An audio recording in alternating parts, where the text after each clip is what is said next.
வெற்றி துளசி சீரியல்லேருந்து சூப்பரான ப்ரோமோ வந்திருக்கு. நம்ம அதை பற்றி தான் இந்த வீடியோக்குள்ளே பார்க்க போகிறோம். நம்ம வீடியோக்குள்ளே போகிறதுக்கு நம்ம சேனலுக்கு எல்லாம் சப்ஸ்கிரைப் பண்ணலாம், அவங்களாம் சப்ஸ்கிரைப் பண்ணிக்கிடுங்க. பக்கத்தில் உள்ள பெல் பட்டனை கிளிக் பண்ணுங்க. வாங்க வீடியோக்குள்ளே போகலாம்.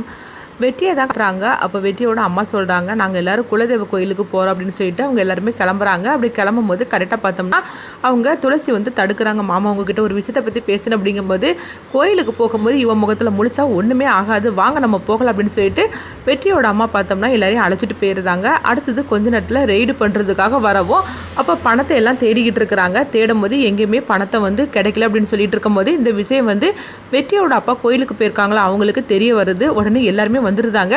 உடனே அவங்க சொல்கிறாங்க, இங்கே பாருங்கள், நீங்கள் நினைக்கிற மாதிரிக்கு எங்கள் வீட்டில் பணம்லாம் கிடையாது அப்படின்னு சொல்லவும் அதை நாங்கள் தேடி பார்த்துட்டே நாங்கள் சொல்லிக்கிடுறோம் அப்படிங்கிறாங்க. அடுத்து பார்த்தோம்னா வீடு ஃபுல்லாகவே தேடி பார்க்குறாங்க. மன்னிச்சிருங்க, நாங்கள் நினச்ச மாதிரிக்கு எந்த பணமும் கிடைக்கல அப்படின்னு சொல்லிட்டு அவங்க கிளம்புவோம். அடுத்தது அவங்க போனதுக்கப்புறமா ஈஸ்வரமூர்த்தி சொல்கிறாங்க, அம்மா நம்ம வந்து எல்லாருக்கும் கொடுக்கறதுக்காக பணத்தை இங்கே தானே வச்சுருந்தோம், எங்கே போச்சு பணம் அப்படின்னு சொல்லவும் அப்போ உடனே வந்து ஒருத்தருமே எனக்கு தெரியாது அப்படின்னு சொல்லிட்டு இருக்கிறாங்க. அப்போ துளசி சொல்கிறாங்க, பணத்தை வந்து நான் தான் மறைச்சி வச்சிருக்கிறேன் அப்படிங்கவும் இது கேட்டதுமே எல்லாருமே அதிர்ச்சி அடைகிறாங்க. எங்கம்மா மறைச்சி வச்சிருக்குது அப்படின்னு சொல்லி கேட்கும்போது பார்த்தோம்னா அவங்க மேலே வந்து ஒரு ஹைட்டான ஒரு இடத்துல வந்து மறைச்சி வச்சிருக்கிறாங்க. அந்த இடத்துலேருந்து பணத்தை எடுத்து கொடுக்கவும் அதை பார்த்ததுமே ஈஸ்வரமூர்த்தி சந்தோஷப்படுறாங்க. எப்படியோ துளசி இந்த பிரச்சனையிலேருந்து நம்மளை காப்பாற்றிட்டா அப்படிங்கவும் அப்போ வந்து துளசி சொல்கிறாங்க, இந்த விஷயம் வந்து எனக்கு தெரிஞ்சதுக்கு அப்புறமா சொல்கிறதுக்காக தான் நான் வந்தேன், ஆனால் நான் சொல்கிறத யாருமே கேட்காம கிளம்பி போயிட்டீங்க அப்படிங்கவும் ஈஸ்வரமூர்த்தி வந்து அபிராமியை பார்த்து முறைச்சி பார்த்துட்டு இருக்கிறாங்க. அப்போ வெற்றி சொல்கிறாங்க, பார்த்தீங்களாப்பா, துளசியால் தான் நம்ம இன்றைக்கி வந்து தப்பிச்சோம், இல்லைன்னா நம்மளுக்கு எவ்வளோ அசிங்கம் ஏற்பட்டிருக்கோம், நம்மளுடைய வாழ்க்கையே தொலைஞ்சு போயிருக்கும் அப்படின்னு சொல்லவும் அடுத்ததான் வந்து துளசி வந்து சொல்கிறாங்க, மாமா கண்டிப்பாக வந்து தேர்தலை நம்ம தான் ஜெயிக்க போகிறோம், நீங்கள் கவலைப்படாதீங்க, ஆனால் அதுக்காக இப்படி பணத்தெல்லாம் கொடுத்து நம்ம வந்து ஜெயிக்கக்கூடாது, நம்மளுடைய உழைப்பை போடணும், நம்ம உண்மையாக இருந்தாக்கி கண்டிப்பாக நம்மளுக்கு ஓட்டு கிடைக்கும் அப்படிங்கவும் இதெல்லாம் கேட்டதுமே அபிராமி எரிச்சல் அடைகிறாங்க. அப்போ வந்து அபிராமி வந்து துளசி திட்டுறதுக்காக வரும்போது ஈஸ்வரி மூர்த்தி வந்து தடுக்கிறாங்க. இங்கே பாரு அபிராமி, இந்த விஷயத்தில் நீ தலையிடாது அப்படின்னு சொல்லவும் துளசி, நீ என்னம்மா சொல்கிற, நீ என்ன சொல்கிறே அதை நான் கேட்டு நடக்கிறமா அப்படிங்கவும் இப்படி சொன்னதுமே அபிராமியும் மீனாட்சியும் அதிர்ச்சி அடைகிறாங்க. இது என்னது, ஒரே விஷயத்தில் அப்படியே தலைகளாக மாறி போச்சு அப்படின்னு சொல்லவும் அடுத்தது பார்த்தோம்னா துளசி வந்து அதாவது தேர்தலில் எந்தெந்த மாதிரிக்கு நம்ம வந்து வாக்குறுதிகள்லாம் கொடுத்தாக்கி நம்ம ஜெயிக்க முடியும் அப்படின்னு சொல்லிட்டு எல்லாமே ஈஸ்வரமூர்த்திக்கு அவங்க சொல்லி கொடுத்துட்டு இருக்கிறாங்க. இதை பார்த்துட்டு வெற்றி ரொம்பவே சந்தோஷப்பட்டுட்டு இருக்கிறாங்க.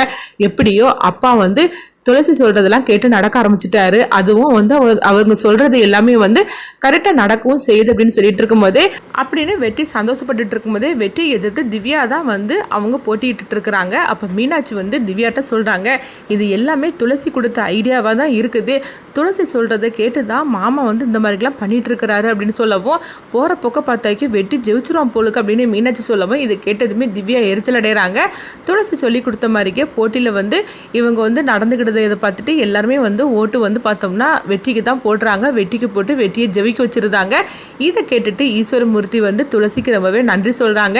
நீ மட்டும் அந்த மாதிரிக்கு கரெக்டான நேரத்தில் ஒரு ஐடியா கொடுக்கலன்னா கண்டிப்பாக வந்து நம்ம பணத்தை கொடுத்துருப்போம், இதனால நம்மளுக்கு வந்து கெட்ட பேர் தான் வந்து சம்பாதிச்சிருப்போம், நம்மளுக்கு ஓட்டு விழுந்திருக்காது, ஆனால் நீ சொன்ன ஐடியாவில் தான் அந்த ஓட்டுலாம் நம்மளுக்கு வந்து ஜனங்க போட்டாங்க, அதனால இந்த வெற்றிக்கு பின்னாடி நீ தான் காரணமாக இருக்கிற, ஒன்னால தான் இந்த வெற்றியே நம்மளுக்கு கிடைச்சிருக்குமா அப்படின்னு சொல்லிட்டு துளசி அவங்க ரொம்பவே வந்து ஈஸ்வரமூர்த்தி பாராட்டிட்டு இருக்கிறாங்க. இதனால அபிராமியோட மனசும் கொஞ்சம் கொஞ்சமாக இறங்க ஆரம்பிச்சிருது. அதே மாதிரிக்கு ஈஸ்வரமூர்த்தியோட அம்மா இருக்காங்களா, அதாவது வெற்றியோட பாட்டி, அவங்களுடைய மனசுலையும் வந்து துளசி வந்து இடம் பிடிக்க ஆரம்பிச்சிருந்தாங்க.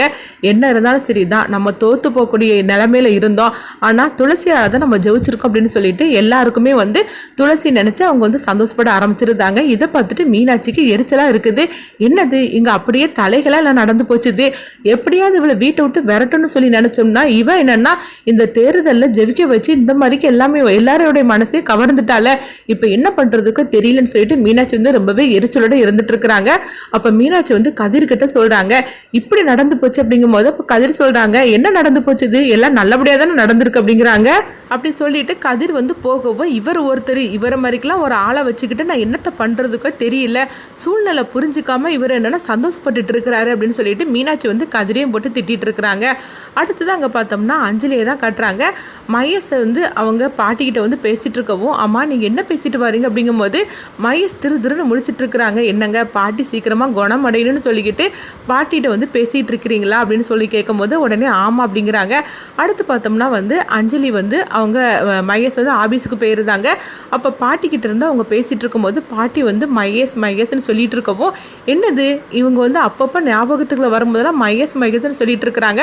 அப்புறமா அப்படியே வந்து தூங்கிருந்தாங்க. என்னென்னு தெரியலன்னு சொல்லிட்டு இருக்கும்போதே பார்த்தோம்னா அங்கே கேமரா இருக்கிறத வந்து கண்டுபிடிச்சிருந்தாங்க. அஞ்சலி அதை பார்த்ததுமே அதிர்ச்சி அடைகிறாங்க. அடுத்து பார்த்தோம்னா அவங்க அஞ்சலிக்கு மகேஷ் மேலே ரொம்பவே சந்தேகம் வர ஆரம்பிச்சிருது. பாட்டியோட இந்த நிலைமைக்கு மகேஷ் தான் காரணமாக இருக்குமோன்னு சொல்லிட்டு அவங்க சந்தேகம் வரவும், அடுத்ததான் வந்து பார்த்தோம்னா அவங்க மகேஷ் வந்துருந்தாங்க. வந்து அவங்க தூங்கிட்டு இருக்கும்போது அப்போ அவங்க மொபைலை செக் பண்ணி பார்க்கும்போது எல்லாம் உண்மையிலேயே கண்டுபிடிச்சிருந்தாங்க. கண்டுபிடிச்சதுமே அஞ்சலி அப்படியே அதிர்ச்சி அடைகிறாங்க. அந்த அதிர்ச்சியெல்லாம் அப்படியே அவங்க கீழே தூங்கின மாதிரி விழவும், அப்போ மகேஷ் எந்திரிச்சு பார்க்கும்போது அஞ்சலி இப்படி கீழே கிடக்கிறத பார்த்துட்டு அவங்க அதிர்ச்சி அடைகிறாங்க. ஐயோ அஞ்சலி உனக்கு என்னாச்சு அப்படின்னு சொல்லிட்டு ஹாஸ்பிட்டலுக்கு அழைச்சிட்டு போகிறாங்க. அங்கே பார்த்தோம்னா அவங்க குழந்தையோட கதை முடிஞ்சு போனது அப்படின்னு சொல்லவும், இது கிட்டதுமே வந்து மகேஷ் வந்து அதிர்ச்சி அடைகிறாங்க. இன்னொரு பக்கம் அவங்க நினச்ச மாதிரிக்கே வந்து நடந்துடும் செய்திருது. ஏன்னா நம்மளுக்கு குழந்தை வேண்டாம் அப்படின்னு சொல்லிட்டு மகேஷ் சொல்லிட்டு இருந்தாங்க. அவங்க நினச்ச மாதிரிக்கே நடந்துடவும் மகேஷ் வந்து அங்கே கொஞ்ச நேரம் உட்காந்துருக்குறாங்க. அப்போ அஞ்சலி கண் முழிக்காமல் இருக்கவும் மகேஷ் வந்து அவங்க வீட்டுக்கு கிளம்பி வந்துருந்தாங்க. அடுத்து பார்த்தோம்னா அங்கே லட்சுமி வந்து அவங்க அஞ்சலிக்கு ஃபோன் பண்ணுறாங்க. பாட்டி எப்படி இருக்காங்கன்னு சொல்லி கேட்கலாம் அப்படின்ட்டு ஃபோன் பண்ணவும், அப்போ வந்து அஞ்சலி வந்து ஃபோனை எடுக்கவே இல்லை. என்னாச்சுன்னு தெரியல அப்படின்னு சொல்லிட்டு சிவராமன்ட்டு சொல்லவும் சிவராமனும் ஃபோன் பண்ணுறாங்க. அப்போ எடுக்கவே இல்லை. சரி நம்ம போய் வீட்டுக்கு போய் பார்த்துட்டு வந்துடலான்னு சொல்லிட்டு அவங்க வீட்டுக்கு கிளம்பி வராங்க. வரும்போது மகேஷ் மட்டும் தான் இருக்கிறாங்க. எங்க அஞ்சலியை காணல் அப்படின்னு சொல்லி கேட்கும்போது அஞ்சலிக்கு உடம்பு சரியில்லை அப்படின்னு சொல்லவும், என்னாச்சு இப்படி மாப்பிள்ள அப்படின்னு சொல்லி கேட்கும்போது, இல்லை ஒன்றும் இல்லை, ஹாஸ்பிட்டல் அட்மிட் ஆகிருக்கிறா, நான் கொஞ்ச நேரத்தில் சரியாயிரும், நான் போய் கூப்பிட்டு வந்துடுவேன், பாட்டி இங்கே தனியாக இருக்காங்களா அதனால தான் நாங்கள் வந்தேன் அப்படிங்கிறாங்க. ஆனால் அஞ்சலியோட குழந்தை வந்து இல்லாமல் போச்சு அப்படிங்கிற உண்மையை வந்து மறைச்சிருந்தாங்க.